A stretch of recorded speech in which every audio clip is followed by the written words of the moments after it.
ओम शांति।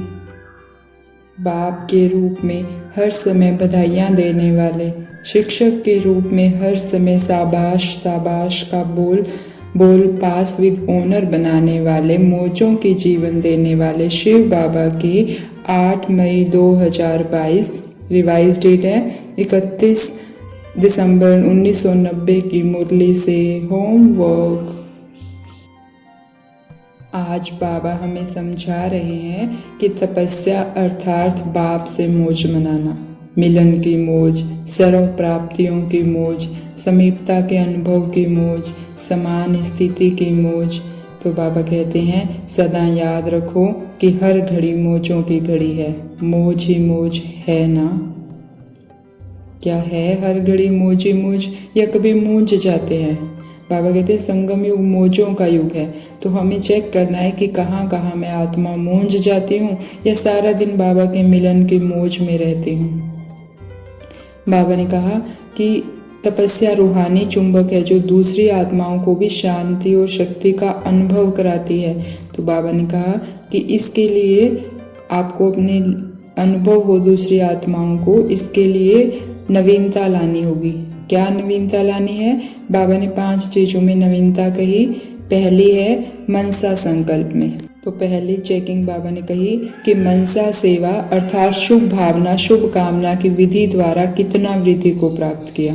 तो हमें चेक करनी है कि हमारी मनसा में कितनी विशेषता आई है, या अभी भी जिन आत्माओं के साथ हमारे अकाउंट कम अच्छे हैं उनके लिए मनसा कभी कभी इम्प्योर हो जाती है। तो बाबा ने कहा मनसा में कितनी, मनसा द्वारा कितनी वृद्धि को प्राप्त कर रहे हो ये चेक करो। पहली नवीनता तो हमें मनसा में लानी है।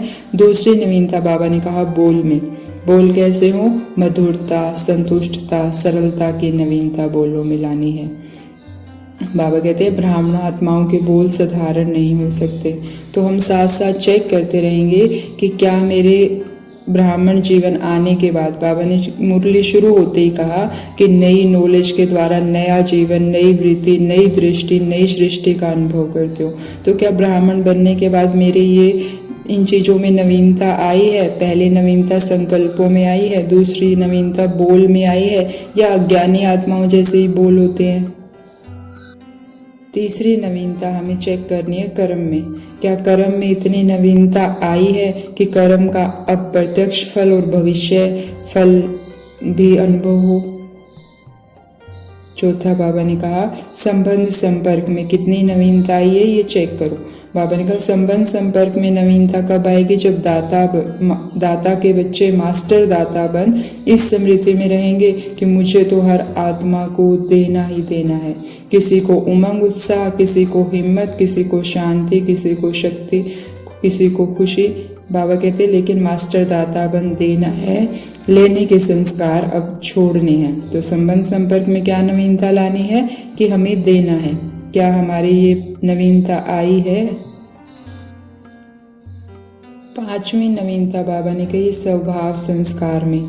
स्वभाव संस्कार में क्या नवीनता लानी है? बाबा ने कहा मेरा स्वभाव नहीं, जो बाप का स्वभाव सो मेरा स्वभाव, जो ब्रह्मा बाबा के संस्कार सो ब्राह्मणों के संस्कार। तो हमें ये 5 नवीनता चेक करनी है कि ब्राह्मण बनने के बाद, नई जीवन आने के बाद मेरी हर रोज इनमें क्या नवीनता आ रही है, क्या इनमें बदलाव आ रहा है, या अभी भी अज्ञानियों जैसे ही है। संकल्प में, कर्म में, बोल में, संबंध संपर्क में और स्वभाव में हमें नवीनता लानी है। तो सारा दिन हम इन 5 चीज़ों को अपने जीवन में प्रत्यक्ष लाएंगे ताकि नया संसार जल्दी से आ जाए। और बाबा ने कहा अचल अडोल रहने का सबसे आसान तरीका है नथिंग न्यू। तो हम सारा दिन नथिंग न्यू का पाठ भी पक्का करेंगे, क्योंकि जब नथिंग न्यू भूल जाते हैं तो आश्चर्य होता है, ये क्या हो गया, ये क्यों हो गया, ये तो कभी सोचा ही नहीं, सुना ही नहीं। ये आश्चर्य जब लगता है जब नथिंग न्यू का पाठ पक्का नहीं है। पता है कल्प कल्प ऐसे ही हुआ है, कल्प कल्प ऐसे ही होना है। तो नथिंग न्यू का पाठ पक्का करेंगे ताकि स्थिति अचल अडोल रहे। बाबा कहते हैं सदा एक ही गीत बजता रहे, वाह बाबा वाह मेरा भाग्य। बाबा ने क्या कहा? बाबा ने कहा नए वर्ष में क्या याद रखेंगे? वाह वाह जो सामने देखा, जो सुना, जो बोला, सब वाह वाह। हाय हाय नहीं, हाय ये क्या हो गया, नहीं, वाह वाह, ये वाह वाह। जो सामने, हाय हाय नहीं, वाह ये बहुत अच्छा हुआ। कोई बुरा भी करे लेकिन आप अपनी शक्ति से बुरे को अच्छे में बदल दो। यही तो परिवर्तन है ना। अपने ब्राह्मण जीवन में बुरा होता ही नहीं। चाहे कोई गाली भी दे तो बलिहारी गाली देने वाले की, जो सहन शक्ति का पाठ पढ़ाया। बलिहारी तो हुई ना, जो मास्टर बन गया आपका। मालूम तो पड़ा आपको कि सहन शक्ति कितनी है। तो बुरा हुआ या अच्छा हुआ।